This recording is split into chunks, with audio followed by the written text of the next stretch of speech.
Our final game of the day, third best of three, Fantastic Five taking on Prodota Gaming, BTS Series 4 Europe Division MRP. Mike Loris here for all the coverage, and Prodota Gaming, they fall in game one. Fantastic Five able to take it in about 75 minutes. We'll see if either team drafts to look to end this one a bit earlier. I want to see Prodota get some heroes that can hit things. I feel like that was probably one of their Right. biggest downfalls in the last game, is that they have a really, really powerful lineup, assuming everyone gets, a decent amount of farm.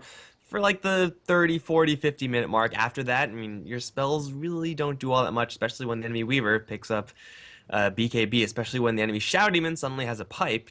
Your spells don't really do all that much. So that was kind of a glaring weakness in what Prodota had going for them. But most of the game, Fantastic Five in game one were in control. Like, we had a couple slip-ups that were maybe a little bit silly, but for the most part, Fantastic Five had that game for like what minutes, like 0 through 30, and then like 50 Yeah. onward.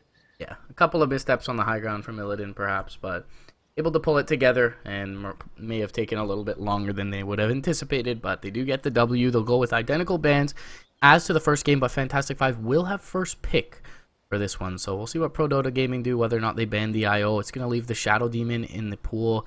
Oracle, Void as well as there are there for Fantastic Five to pick up, so still a lot available that's considered strong right now for that first pick. Yeah, a whole bunch, and it's gonna be actually Sand King getting the boots. Sand King is definitely a hero that is.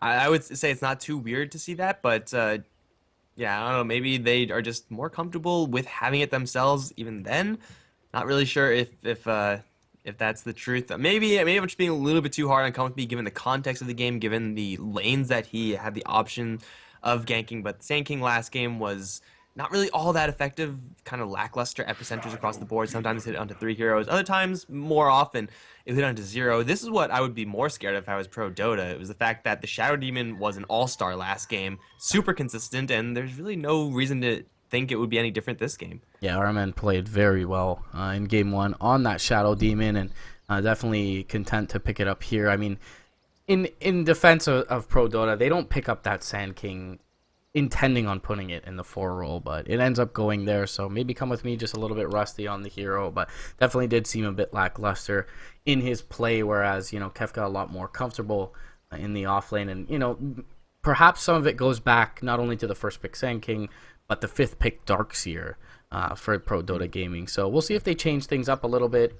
It wasn't so much that they were so magically damage oriented. Like, that definitely was a problem in the super late, but it was that they were very heavily reliant on bursting heroes, and this Shadow Demon, just as you alluded to, was the exact problem to their ability to be able to burst some of those heroes down. So definitely look for a consideration of the Mirana here, but they will go for the Bat Rider that we've been seeing kind of inch its way up into this first phase recently. So Pro Dota going to be able to pick that up themselves, likely for Kefka, could also be for Ping in that mid lane. Yeah, I mean, much like how you said the Darkseer kind of jumbled with that Sand King pick, we saw the Mirana, which is, I would say, most of the time going to be handled by Ping for Pro Dota. I might be wrong on that, but it went to Garter, who played a pretty decent Mirana, to say the least. But just by picking the Timbersaw, kind of like, again, shifted those roles and left us guessing for sure, and I'm sure left Fantastic Five guessing there is some value to that. But at the same time, it's like you have all these heroes that your players are already comfortable with. Why are you messing with it so much to try to get just a little bit of extra kind of marginal value? I think probably comfort trumps that every single time. But we got the Oracle, kind of the one of the counters to Bat Rider, being picked up by Pro Dota to eliminate that one from the pool. But Fantastic Five, they grab the Alchemist with the Shadow Demon. So if it is going to get to that late game phase, Alchemist illusions are pretty obnoxious. For sure, especially with the Radiance and the Octarine. You got Manta as well as the Shadow Demon illusion, so the Disruption illusion definitely can be pushing out all the waves simultaneously. And not only that, it's great against the Bat Rider. You scout, you cancel Blink Daggers, so I really like that pickup. The Oracle, somewhat of a pick ban for Pro Dota.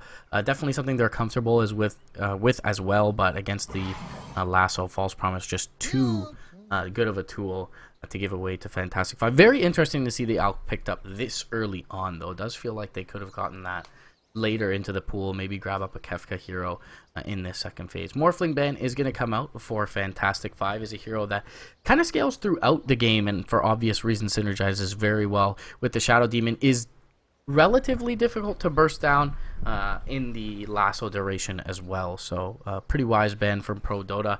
Timbersaw going to be banned away from Prodota's side. Both Ping and Kefka enjoy playing that, and of course has a good matchup, at least in the first 5 levels, against that Alchemist mid lane.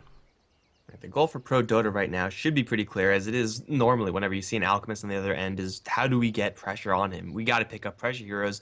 So we see the Timbersaw and the Huskar being banned out from them. So I mean, Fantastic 5 already have a pretty good save hero with the Shadow Demon, as we've already seen in Game 1. Gets a little bit of extra value perhaps now going up against the Bat Rider. Just having that as a counter to that lasso, especially when you have such a valuable hero like an Alchemist, is quite nice. But Prodota, they have to really put the pressure on to this Alchemist, and it doesn't seem like with an Oracle that's necessarily where you want to be starting with that.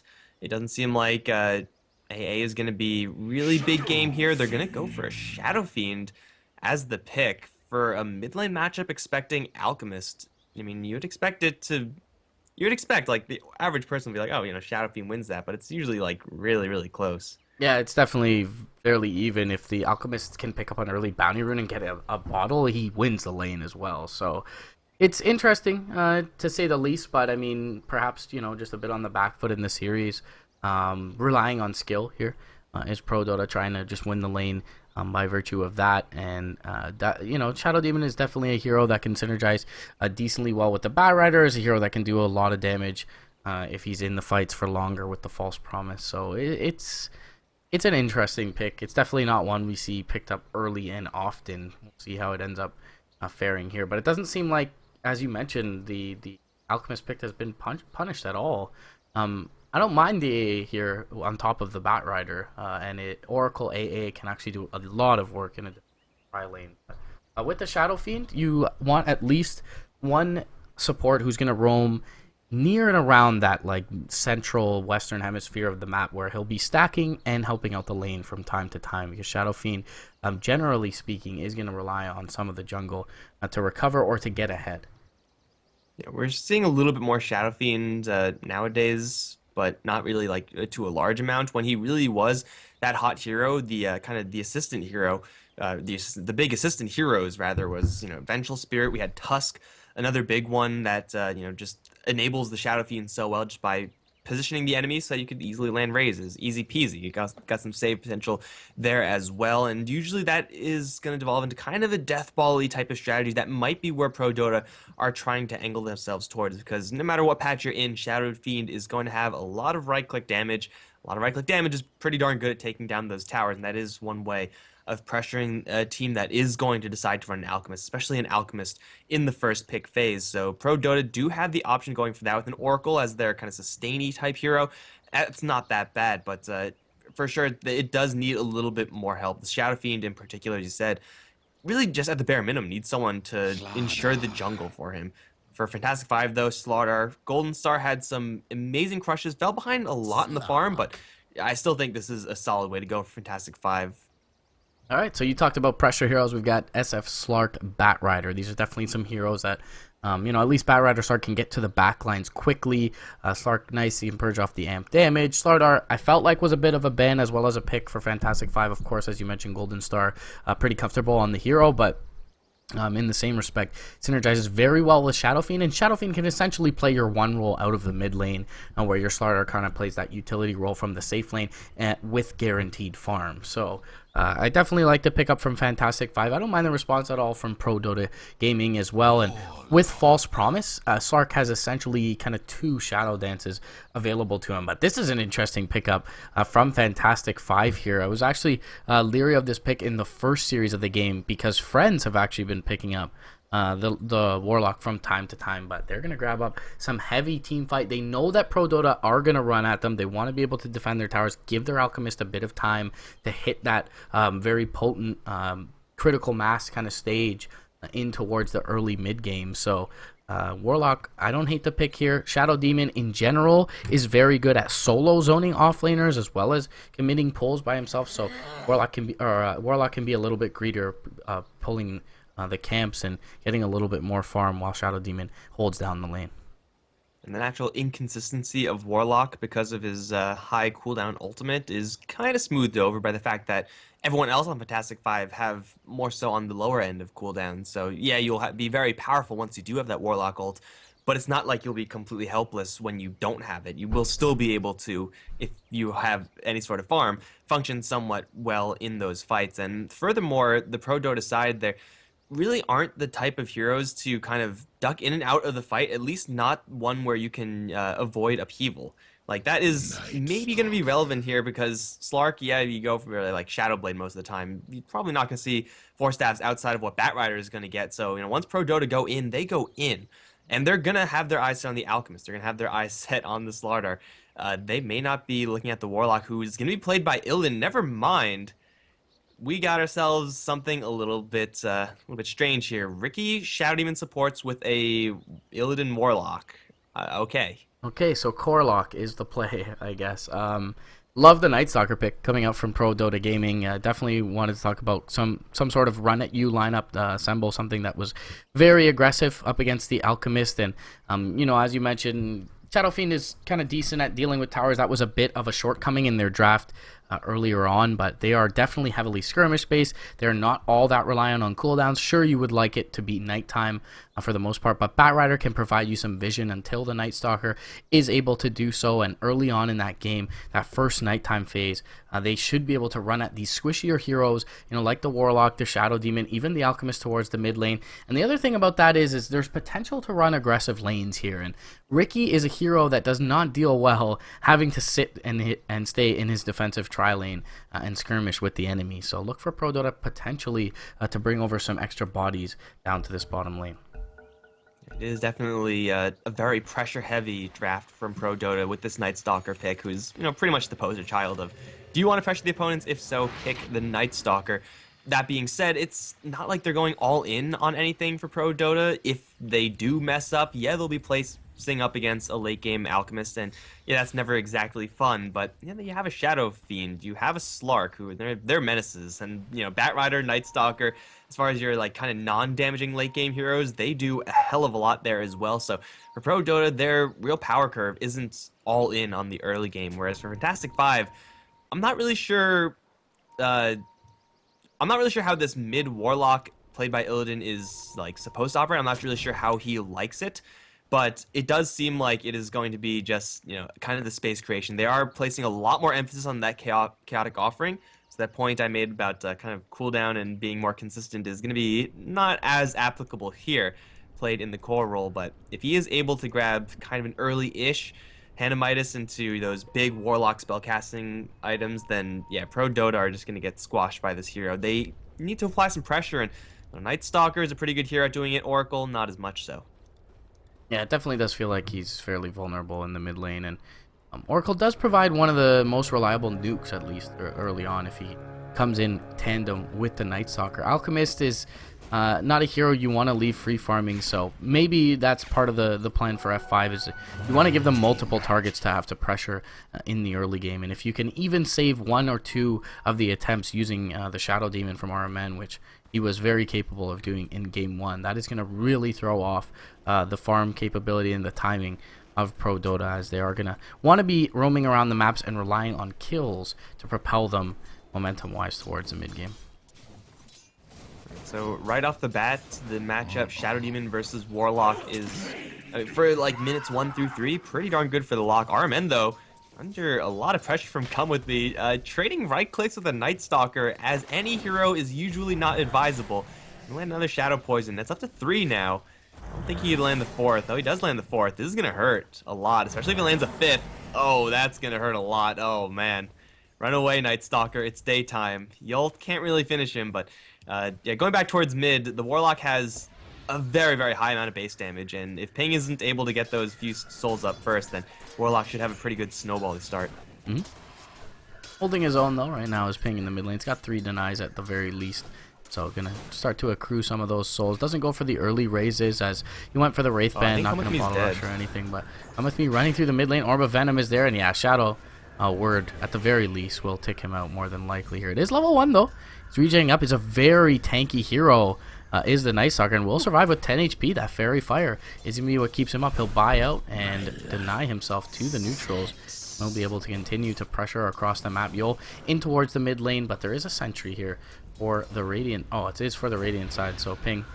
They're at least covering this movement from the Riki. Again, though, Riki, I mean, if he's going to have his bottom lane pressure 3v2, does not want to be sitting in this mid lane if he's not getting kills. BZZ going to be in a bit of trouble here.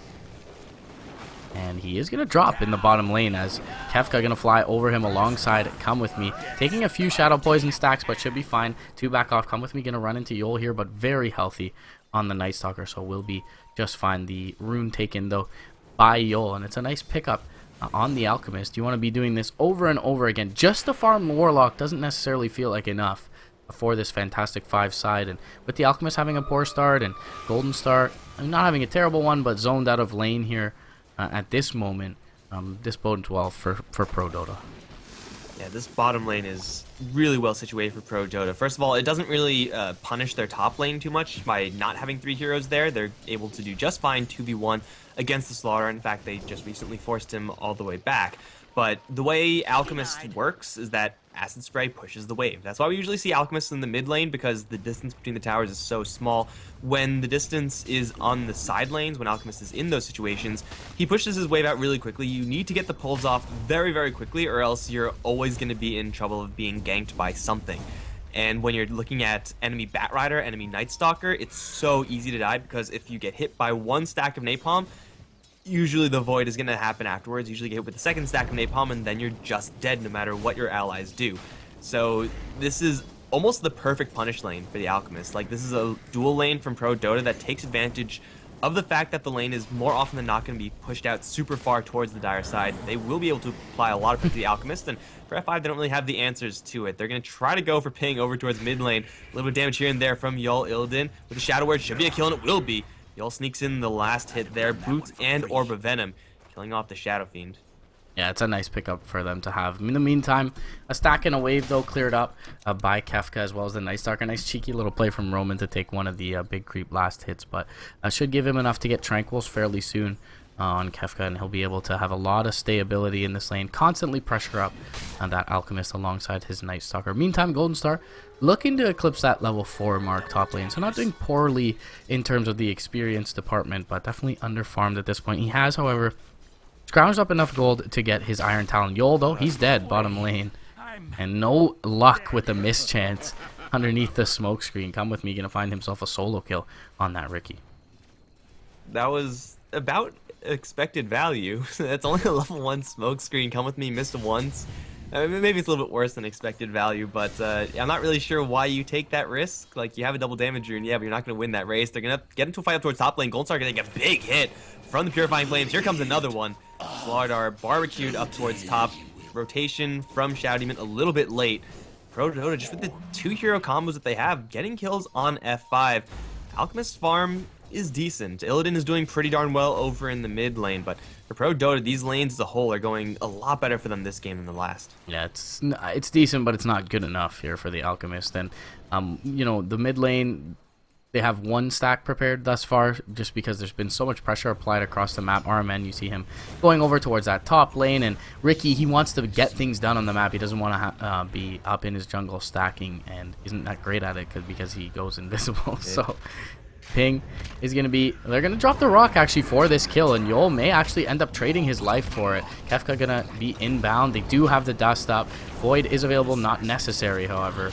Kefka going to take some big clubs from this rock, but they are going to use that massive chaotic offering cooldown. They do get pinged down for the 2nd time in the game, which is a very key target to bring down, as he's going to provide a lot of Prodota's damage. But now that they've used the rock and it is nighttime, Prodota can get very aggressive going forward.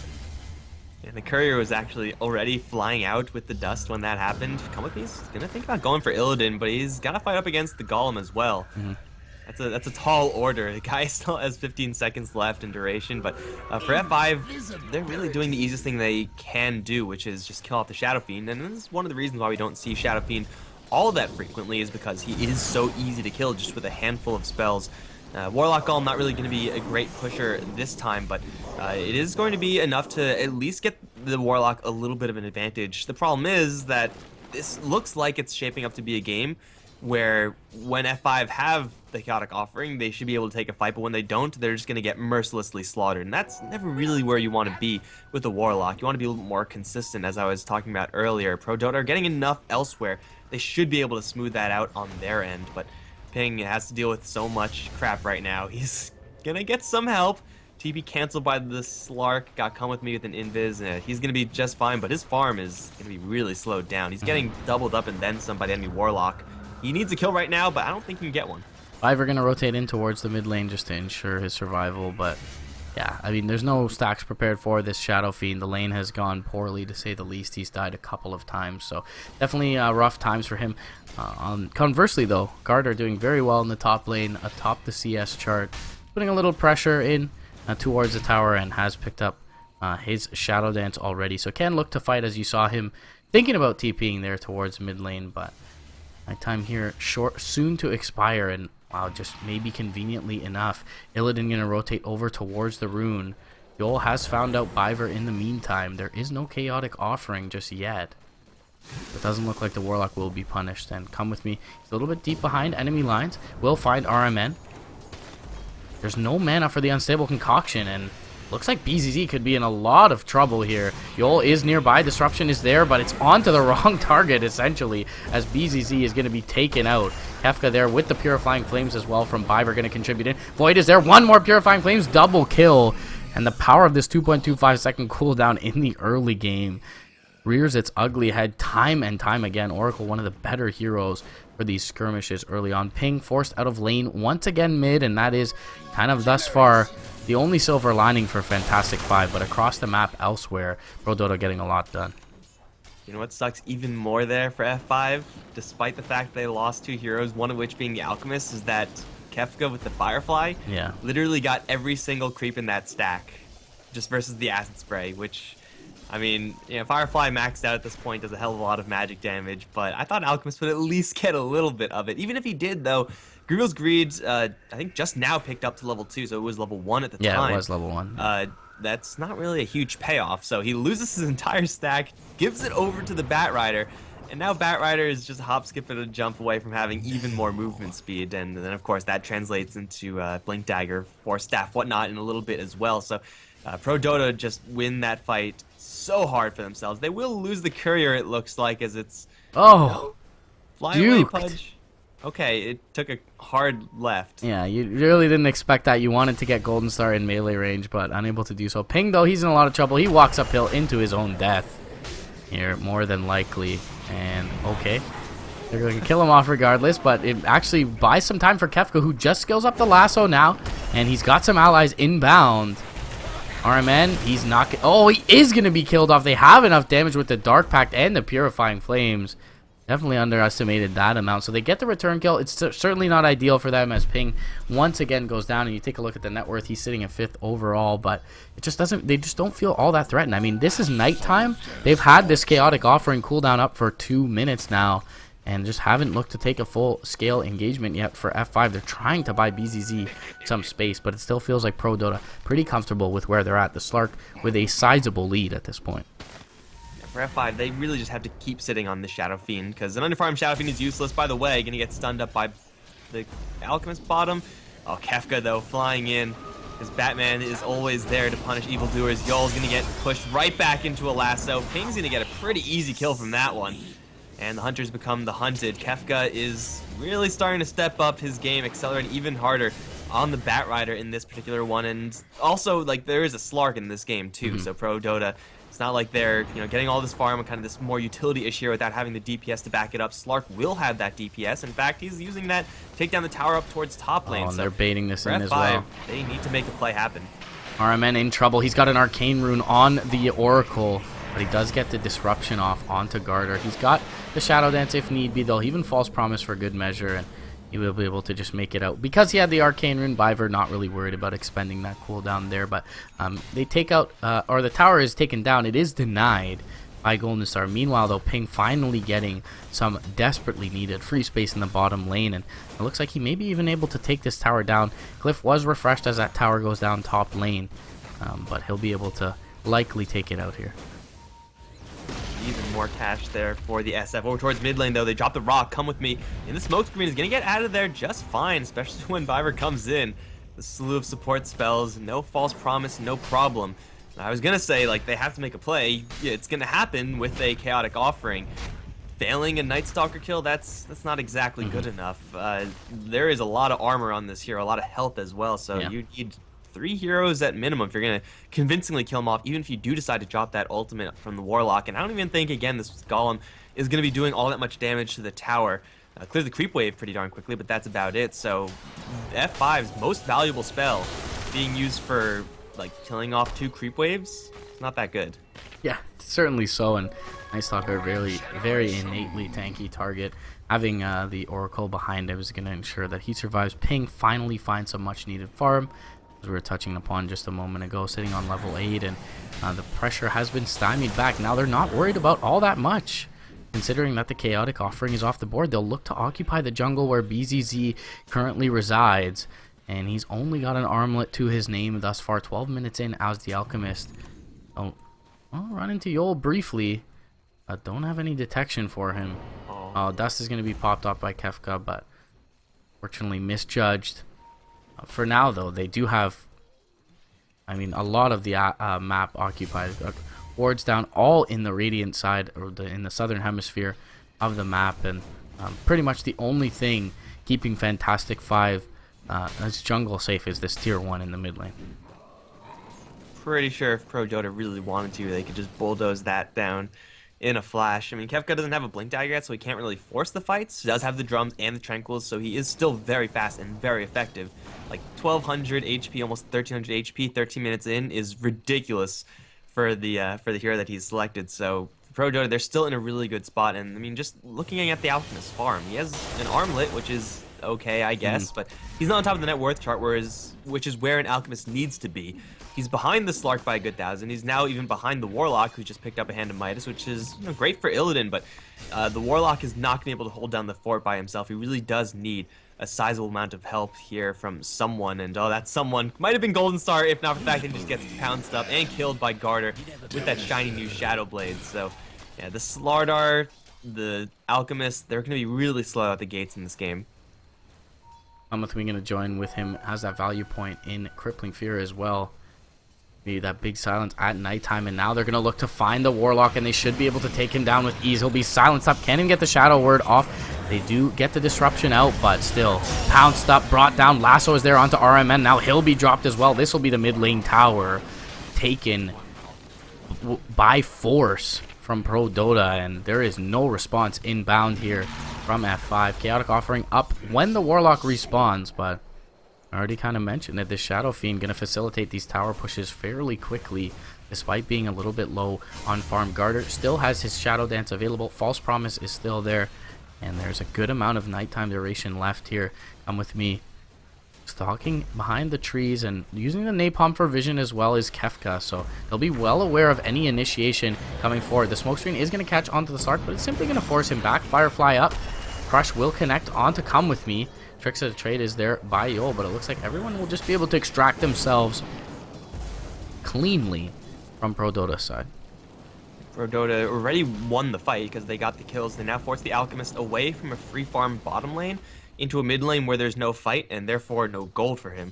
And they do get the tower deny, and I think it's the second one for Fantastic 5, and that's all well and good, but they definitely need a little bit more than that, because even though they've been sitting on the Shadow Fiend in quite a vast majority of this game, he's still now 3rd place in the net worth, has a Dragonlance, has a lot of right-click damage versus those towers. Yeah, he's fragile, but if you put a good meat shield in front of him, if you initiate with the Bat Rider, whose Blink Dagger is going to be coming up soon, then his fragility is probably not going to matter all that much. Prodota are just in full control of this game, and F5, they at least have the level 2 chaotic offering right now. The Warlock is like the only thing that F5 have to significantly combat up against what's happening in this game. Yeah, and one thing the Warlock offers you is excellent potential to fight around the Roche pit, but with these towers dropping denied or not, they are constantly losing the ability to fight around Roche. Guard are going to jump in, finish off Yol, and the chaotic offering once again going to be popped to no avail, as Slardar just cannot get into Crush on top of that. Come with me. Gonna get hit with the tick from the false promise, but he'll be just fine to TP out, and it's a clean pick bottom lane. They do not end up getting the tier 2 there, but they force out the chaotic offering. They can simply reset as a squad.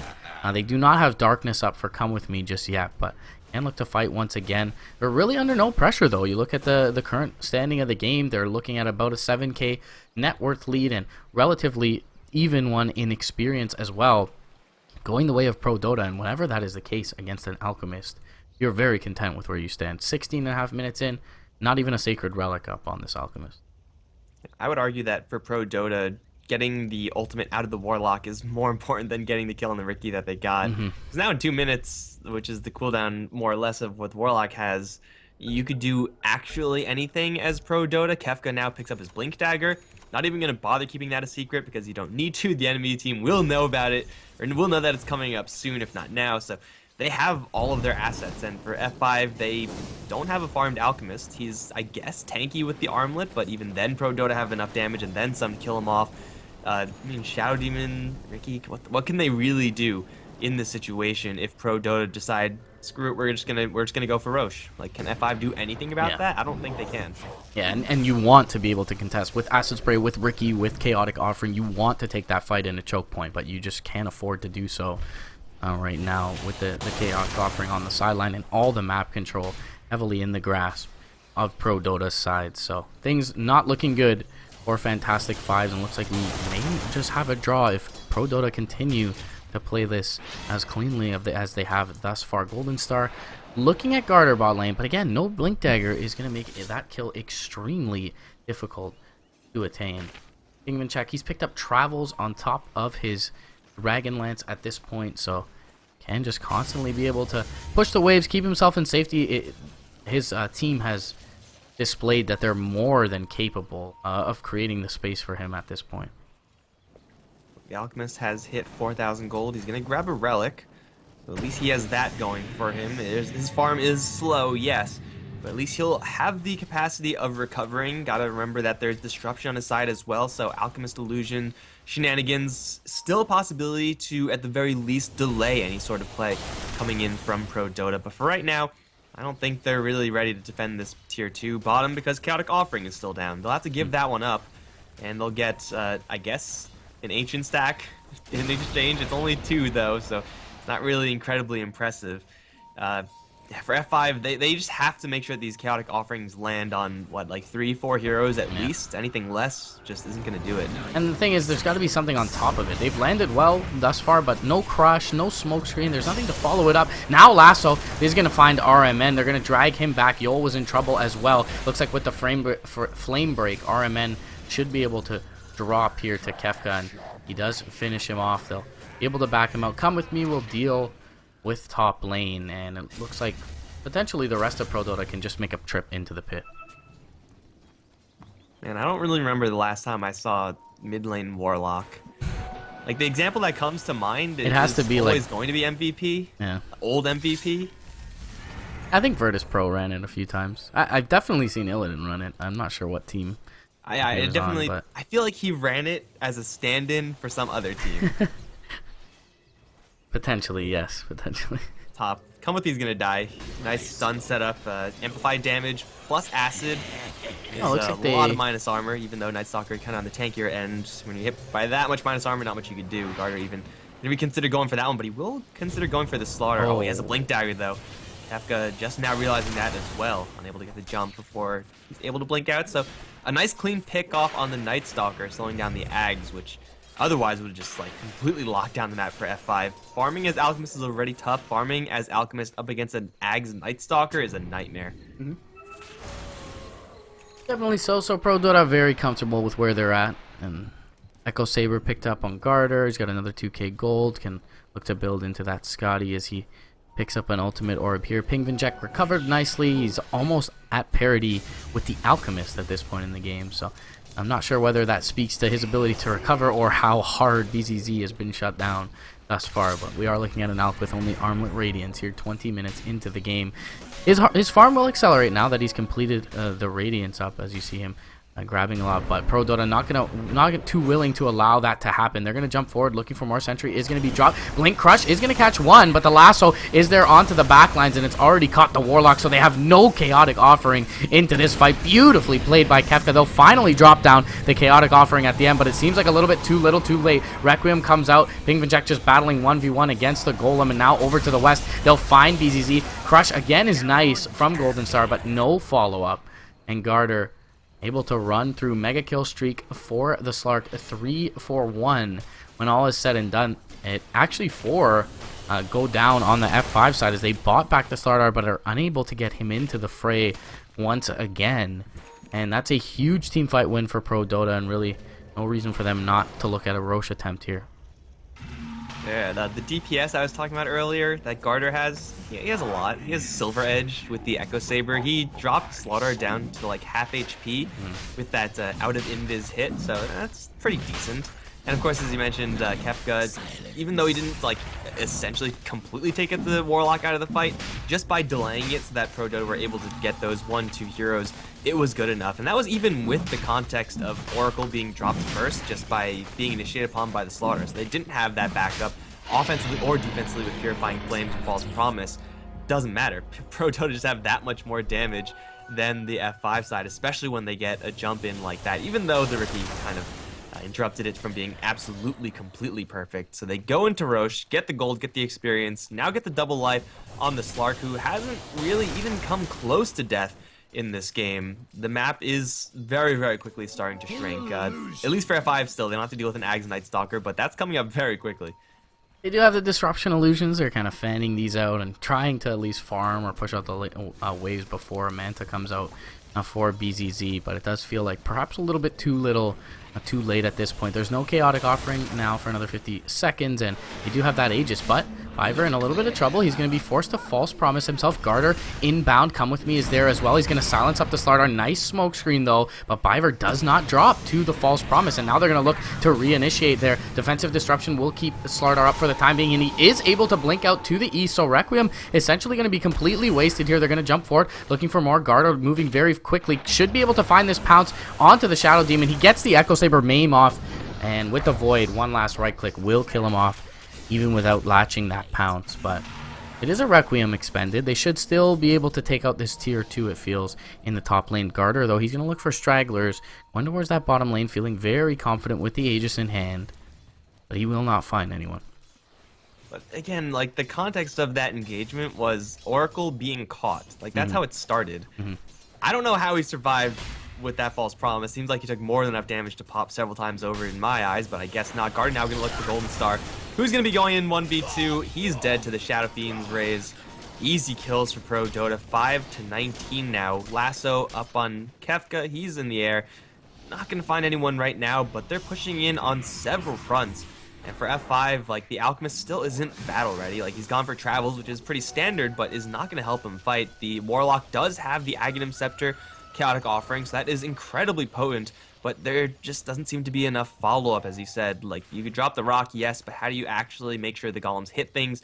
You can't really, unless the Slaughter is also there in the perfect time. So Prodota have this luxury of just splitting their forces up, individually forcing down these lanes.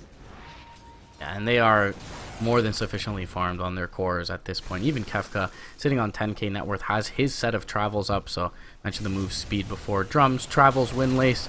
He's definitely going to be able to kind of free roam in the fights to do what he's done previously, and that is just kind of eliminate key targets out of the fight early on. At the very least, split things up, make it chaotic, make the mobility of this Night Stalker, this Slark, and the Bat Rider at an all-time premium during these fights. So Garter looping around. There is a ward on the high ground for the Radiant side. They will be able to eliminate the vision though in due time, and now darkness is popped. Yol needs to be careful here not to overstep his pound. Sentries down. They look to find the Void and the Crippling Fear onto Yol. There is a disruption now. Jump forward. They're going to catch Garter. Chaotic Offering does hit onto 3, but again, no follow-up. Garter, they do burst down the Aegis, but he'll be back in fighting shape once again, and it looks like they will at least bait out the Chaotic Offering, so it's essentially a Warlock ult for an Aegis traded at this point. Nothing else of major value used. The Darkness, I suppose, popped by Prodota, but they may even get these golems for their troubles. One actually barely surviving here. That engagement is perfectly fine for Prodota because it lets them take this tower. It minimizes the chance of F5 actually having any sort of response. Kefka does not have a blink lasso, which kind of sucks, and they do have to wait at least until these golems die, which is, you know, give me in 20 seconds, some odd. But once they do die, F5 are just going to be crippled, so they're going to look to push in with the golems still available, at least try to get Prodota out of the area so that they will reconsider any further aggressive plays. They're going to jump in, crush onto the Oracle, jump in from Yol as well, but Guard is going to jump right onto the Riki and demolish him. He's going to jump into the trade. Will survive for a little while longer. Oracle will go down. Looks like it'll be a clean pick off here for F5, and that should just about be it. So we do have Slark invisible on the hunt. He's got a gem. Oh no, Yol does not know that Guard has a gem. You think you're the stealth assassin. You're wrong, buddy. And Smokescreen will not save him there, so they'll trade into the Riki, and Roche not going to be up for at least 4 or so minutes here, but immediately down to the bottom lane. Go ping. Kefka already staying there. He's got an arcane rune. Would love to use this lasso, and BZZ may just end up showing himself bot lane, but he will end up thinking better of it. And looks like Yol, he's a little bit triggered right now, trying the pretty much the area of the map that Prodota are currently controlling, and that is the entire Radiant side. Chaotic Offering will not be up for another minute here, so all the lanes constantly shoving in from Prodota's side, and certainly not feeling at all threatened by what F5 have to offer. And now that Yol is back up, jump in from the starter and the Riki could mean the death of maybe one of these solo pushing heroes, so and they will at least back out for now, complete up their next round of items. MKB is soon to be completed up for Garter here. Shadow Fiend's also holding on to a lot of cash. They've already got the Hurricane Pike as his kind of pseudo-defensive item. Yasha, of course, built up into most likely a Manta style, I want to say, in this game. But you know, he has a lot of gold, and that's all that really matters. Spent some of it, and oh my God, this courier is loaded. We got Aghanim Scepter for the Night Stalker. Manta style is going to be coming up for the Shadow Fiend shortly, but Darkness level 2 with Aghanim Scepter Vision on the Night Stalker. It's probably about time for the Slark to donate his gem to the Stalker, but now for F5, the game gets really hard. Before it was easy, man. Like, before you see the darkness, you know that, okay, they might be here, probably back up. But now, like, you're always seen. Always. So they have to 5-man. That's what we see up towards top lane. They really can't not do this ever in this game, especially if you're Riki. You want to be on your own. You want to be scouting, providing that intel, but you can't because you know that if you walk near the Night Stalker at all, you're just dead.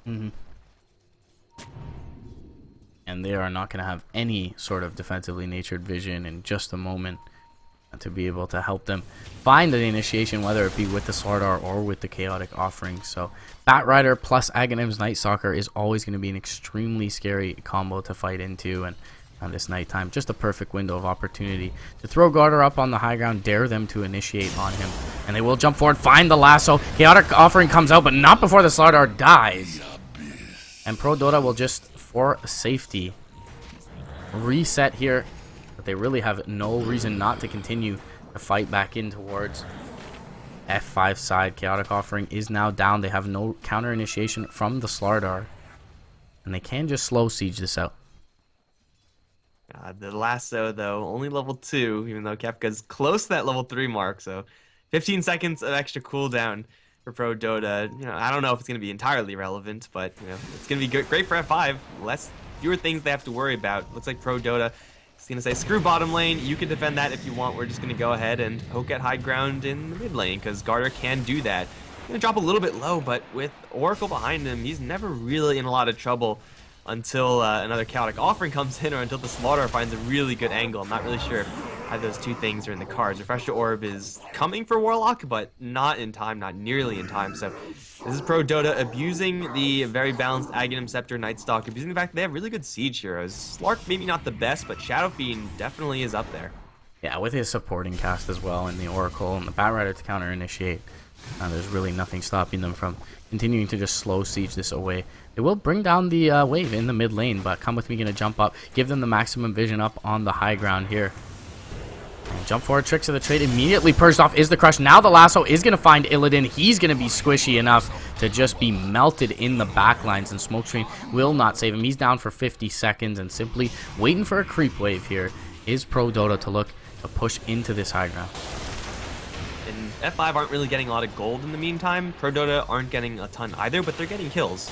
They're taking away gold from F5, the valuable gold they're getting, not to mention bolstering their own.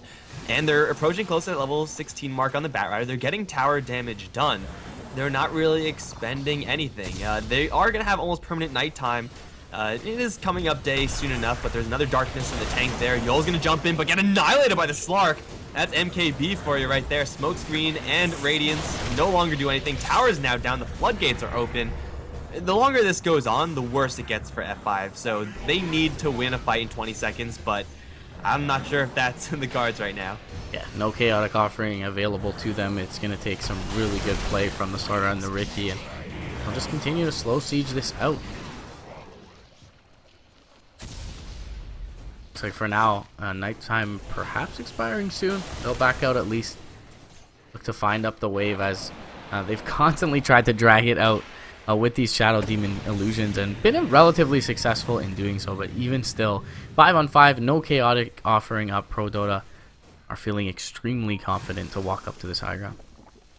Another 50 seconds of darkness here, give or take, for Prodota with a lasso at the ready. And we've seen how fast they're able to take down these heroes, and Armen's the only one who can actually save those heroes, and he's dead now.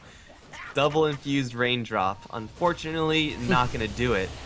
They also have the luxury of Prodota of just letting F5 out of their base and going for Roche if they weren't always getting these kills. So yeah, they have so many options right now. They're going to drop a rock onto 2, crush on a pink check as well. They'll get forced at that false promise there as well, and it looks like he will slip away.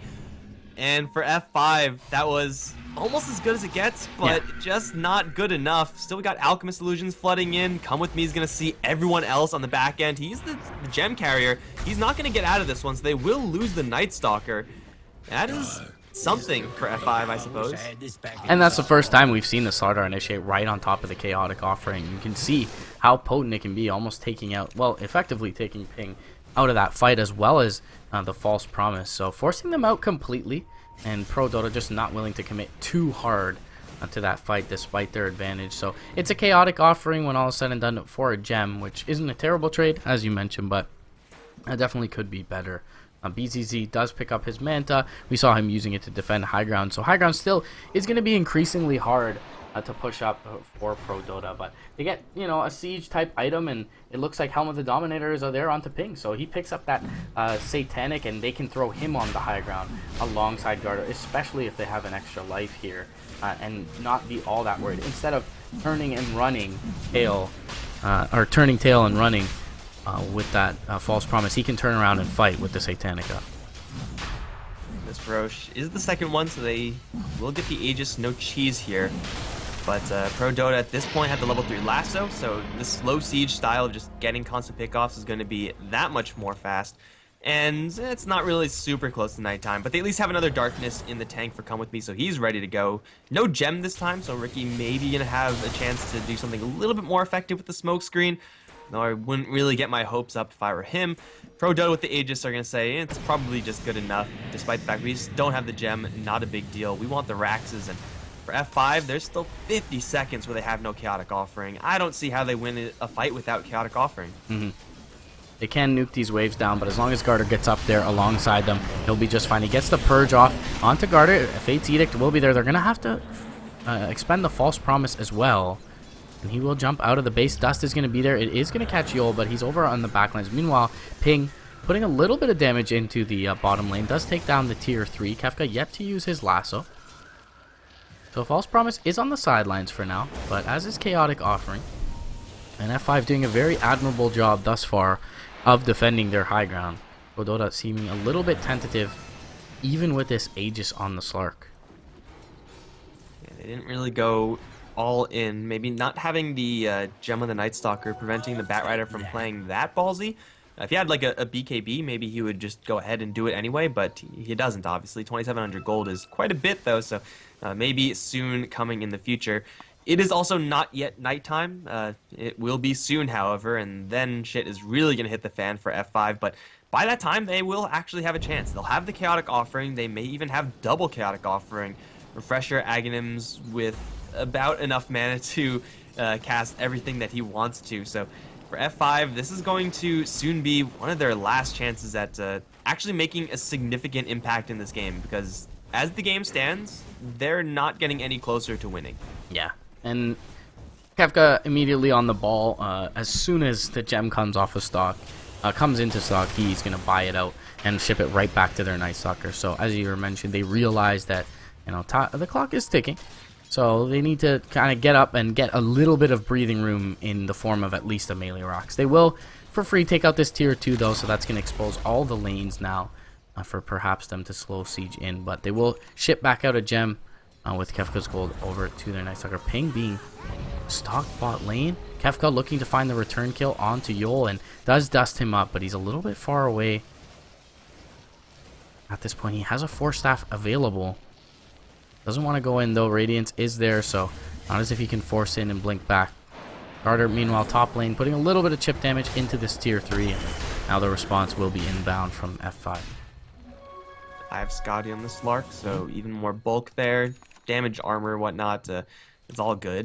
It's always all good. But F5, they now have the Refresher Orb. I don't think they have any other, at least not relevant items here. Alchemist's Mantis Style is kind of nice just for delay tactics. But as far as being in a heads-up fight, Mantis Style and Alchemist is rather mediocre. His bulk is coming soon in that Octarine. Point booster already up. So if he can get that together, then he can at least not get insta-gibbed if he's the one to get lassoed out. They're going to jump in towards the Shadow Fiend, try to dodge it, will fail. Chaotic Offering #1 will drop. Second one as well. Okay, they got him. But Prodota now know that there are very few threats on F5 side for another 160 some odd seconds. They can choose to fall back. Yeah. That's a heavy commitment just for one kill. BZZ is going to be jumped on the bottom lane. Looks like he will be just fine. The towers, though, still being pecked at. Garter will get stunned up. Pact will take it out. Got False Promise. And the ultimate is going to shred the Slardar. There he goes.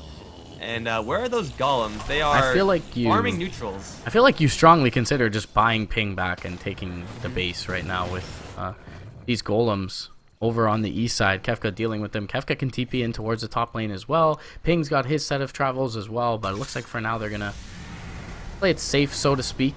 Jump forward. Disruption is going to catch Garter. They'll get the smoke screen on top of that. Where is his Oracle? Biver is there, but holding on to the False Promise for the time being. They still have this Aegis on the Slark. 20 seconds until the Shadow Fiend is up. And even without the buyback, you still will have this Chaotic Offering and Refresher down for quite a while.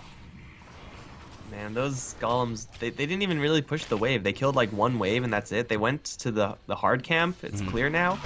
Illidan using that to farm, his carry instincts betraying him. They could have probably been at the bottom lane tier 1, which isn't huge, but it's at least represents a little bit of potential gold there for F5. But that's pretty much a free roll with those golems. But now that they're dead, 70 seconds is the timer here. Prodota are assembling the troops. Pingman check is going to be back in action, well, now. So yeah, this tower is going to be under siege. And Upheaval is, as I mentioned earlier, great versus Prodota, but they have shown they can just go towards mid, and then you got to start your Upheaval all over again. Very long cooldown also. Yeah, Garter just constantly slow sieging with his Dark Pact. Jump forward, Kefka looking to find some immediate tricks of the trade from the Riki. There's a glancing blow as well with the Slithering Crush. Garter does not have an Aegis, needs to be careful here.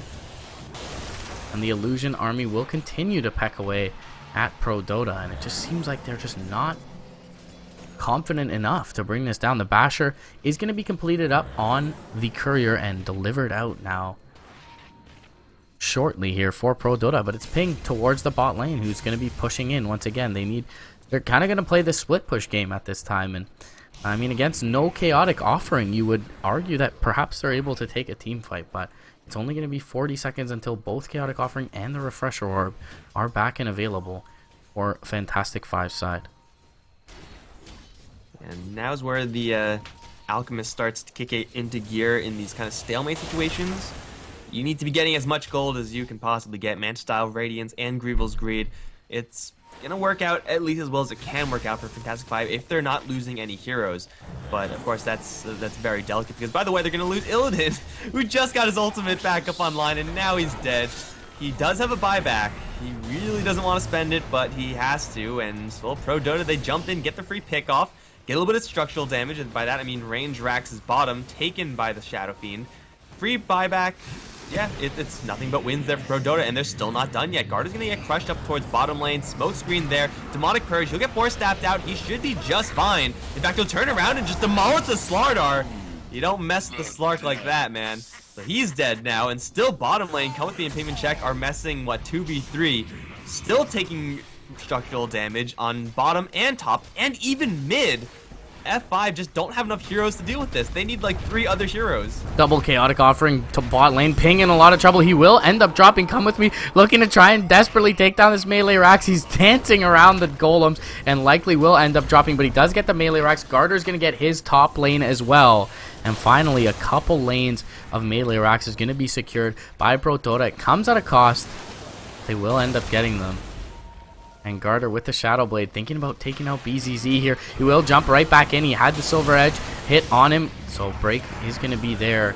Garter feels fairly safe. Oh, his Pounce, though, will not make it to the high ground. He does have the False Promise, though, and he does have 25 Essence Shift stacks fighting into BZZ. He will be able to bring him down. They get the Slark at the end of the False Promise, but Kefka takes down his target in the Shadow Demon in the meantime. Unfortunately, no split push happening during all of that. The melee or the range racks in the bottom lane in the top lane, excuse me, will end up sitting at 40 HP, and the golems will expire here as they're trying to push in towards mid lane. But Prodota, they don't expend any buybacks when all is said and done. They end up getting a couple lanes. They feed over some kills, but they can just reset and go right back at it with at least knowing that the refresher will be on the sidelines. And they somehow end the fight with 2 gems also. So they have that for the Night Stalker when he's back online. It is going to be daytime, not yet level 3 darkness, so still a longer cooldown. But 2 complete sets of racks actually. Top lane was killed off in its entirety, and mid lane now the last objective. Still you can apply split push pressure or just kill Slardar because, you know, that's possible too. Someone has a Necro book, actually. Yeah, it's kind of... Okay, Batrider Necro. It's been a long time, but very similar, actually, to Beastmaster Necro. Yeah, it does give you certain like kill potential if you find someone out in the lane, but also gives them a target to TP to with their bots. True and Sight. Just True Sight helps out with the push as well, and that is really the name of the game for Prodota. Is just they need to desperately get these mega creeps to feel safe in this game. I mean, it's not as if they're really staring down the barrel of the threat of Fantastic Five pushing if they lose a fight, but they can't afford to continue to lose these fights and allow the Alk to get to a 6-slotted stage. Needs to start shipping out those Ags to his buddies also. That Shadow Demon upgrade. Is that it? Yeah, that's the only one. Feels bad, man. That's the only one. How do you pick Alk with 1 Aghanim's upgrade on your team? Well, I guess he could start. What do you mean, man? Ags is pretty sweet. It's all about the stats. Oh yeah, stat. Free stats. Carry. So we're gonna wait around in the Roche pit, and that'll be the last piece of the puzzle. Alongside this BKB for Prodota, they should be able to actually take a full 5-man full-scale engagement going forward rather than having to split this up. And it's really only the mid lane that's the remaining target for them here. Looks like they'll actually converge with one another. They do have the level 3 darkness now, so it's just 30 seconds of quote-unquote downtime in the daylight phase, which it's not. It's nighttime right now. Roshan is the 3rd one also, so Aegis and Cheese available. And it looks like Prodota, at least some of the heroes, have item slots worthy to make that a worthy pickup, the Aegis and Cheese. So they'll smoke in. If they find someone, great. If not, F5, their hand is forced right now. This is them at their strongest. Double Warlock ultimate. Their split push, though, is going to start getting to them. Top lane's pushing in, and Pigman checks kind of just bypassing everyone right now. F5 know that they have to go for the Roche pit. That's probably the best chance for them to get a good fight. But there's a very low chance that you're actually going to catch 5 heroes in the Roche pit. Prodota just don't need to do that.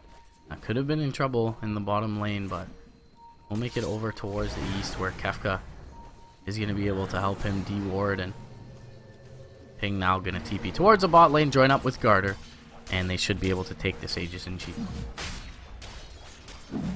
Alright, so probably Shadow Fiend loses the bottle, gets Aegis, Cheese for someone else. It almost doesn't seem like it matters that much. But yeah, they're pretty big right now. The Alchemist is finally where he needs to be. Yeah, Night Stalker could definitely hold Cheese. Deny it. Night Stalker has an urn and a TP, so why not hold it? Just ensure that you have that gem vision up in the fight for a little bit longer. And there's the Satanic we were talking about. So Ping stops off for his MKB. Prior to that, you know, mentioning kind of the smoke screen, the Radiance, all this mischance, the potential for the Radiant side. So he stops off for that, but now gets that high ground siege item, and they should be able to actually fight 5-on-5, even into the Warlock ult at this Garter's point. stalking your courier. Run, donkey, run. He's fine. Don't worry, guys. Ida is safe. Taking a shove in the bot lane, mid lane being shoved in slowly by Come With Me. Garter gonna join up there, and top lane already where it needs to be, so doesn't get much better than this. Nighttime currently for Prodota. They've got the Night Stalker. Eggs and gem available to them. And Kefka with his Necro books as well. Has a gem of his own, so as good a time as any to fight for Prodota as they march up to the high ground. Garter first, Pingvin check second, and Satanic, as well as just the Slark's innate ability. They're going to drop at least one, if not two rocks, but the False Promise comes out onto Ping. He can turn with the Satanic and fight here, and he opts to do so. Buyback on the Oracle. He's going to TP down towards the mid lane, force staff forward. They're going to want to continue to fight here. Unstable Concoction is not going to catch anyone. Kefka on the high ground just kind of waiting for an opening here, and when all is said and done, it's simply an Oracle kill for the double Warlock ult. So Prodota going to reset and look to go back in. And even the Shadow Fiend gets hit with everything in the kitchen sink. Doesn't even come remotely close to dying from the Satanic. Would have lost the Aegis otherwise, and that's not even a terribly huge deal. So Fantastic Five, they lose entirely their Warlock. He's pretty much just out of the fight right now. Oh, he still has 2 Golems here. Well, those are going to die pretty darn quick. So Prodota, they absorb the initiation from Fantastic Five, limit their losses, and now they're ready for the real fight. Oh, they're going to jump in onto 2. Illidan is going to be the first one to drop. They pull back Arman. He's dead as well. Buyback on the Warlock, but again, what can he really do here with the Necro Books? They see Yul. Garter just needs a hit to lay that Ioscati. Not going to land it, but he's going to go for what matters, the Raxus. In the meantime, Pingvin check and Come With Me. They're driving everyone else away up towards top lane, but there's no one to defend mid. I think this game is over. Yeah, Garter, he's feeling very confident. Still has the Oracle False Promise behind him. They're going to double crush. Nicely played by Golden Star, but BZZ, he's going to get forced back and should just end up dropping here. Requiem comes out. Yol super low. Dark Pact will finish him off. It gets the Warlock as well. 3 heroes on the sideline, none of which have buyback. Dagon Gaming coming out from Kefka at the end of it. See if he jumps into the fountain here. Penguin check, trying to force back BBZ. Golden Star coming forward. And now the tier 4 is exposed and the towel thrown in. So last game of the day, guys. Prodota is going to be able to draw up this series 1-1. Fantastic Five, after a good showing in game 1, are going to end up dropping this one in about half the time. So Prodota going to be able to draw this up. That's going to be all for us today, guys. I hope you guys enjoyed the cast. You can follow me over at MRP Dota. You can follow my co-caster at Mike Loris over on Twitter. We'll be back tomorrow. Sorry, not tomorrow. Saturday, at least, for the playoffs. Tomorrow, only 1 line of games. It's only going to be 2 more best of 2s coming your way tomorrow. Likely Dakota, Coddle Guy, and Blaze going to be bringing you those.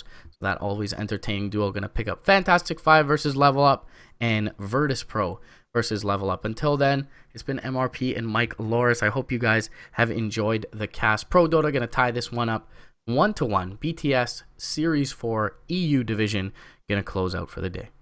Later, guys.